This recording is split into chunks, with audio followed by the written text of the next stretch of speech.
L'existence de contrat de travail.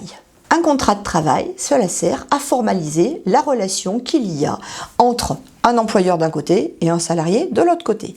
Il existe des formes juridiques variées de contrat de travail. Bien évidemment, le contrat de travail ne peut être modifié que d'un commun accord entre le salarié et l'employeur. Il faut savoir que la définition du contrat de travail n'existe pas dans la loi elle-même, mais que ce sont bien les jurisprudences qui ont permis de définir ce qu'est le contrat de travail et quelles en sont les principales clauses, les principaux articles. Donc ce sont ces jurisprudences, au cours des dernières années, voire au cours des dernières décennies, qui ont permis effectivement de créer, de modifier l'ossature du contrat de travail tel qu'il existe aujourd'hui.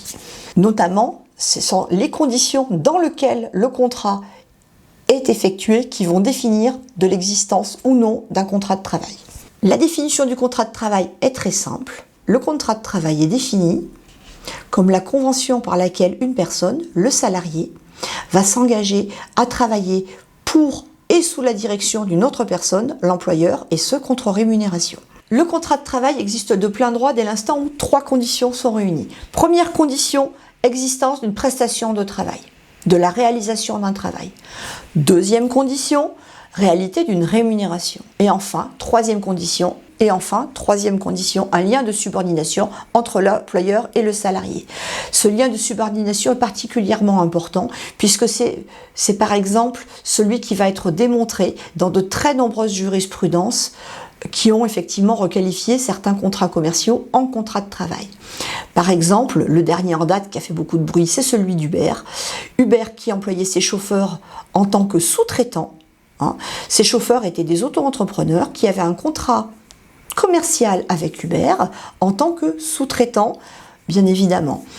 Or, il s'est avéré que certains ont porté plainte devant les prud'hommes et ont eu gain de cause, à savoir qu'effectivement, les prud'hommes ont réussi à démontrer que les salariés ne travaillaient que pour Uber, ne recevaient des ordres que de Uber, et surtout que Uber était le seul à rémunérer ceci.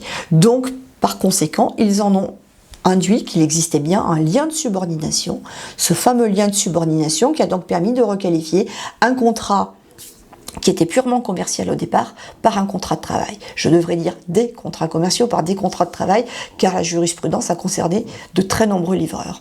Et à mon avis, elle va en concerner beaucoup d'autres dans les années à venir, dans les mois, voire dans les années à venir, puisqu'il est fort à parier que la plupart des livreurs vont également porter plainte devant les prud'hommes ou vont demander la requalification de leur contrat de travail à Uber.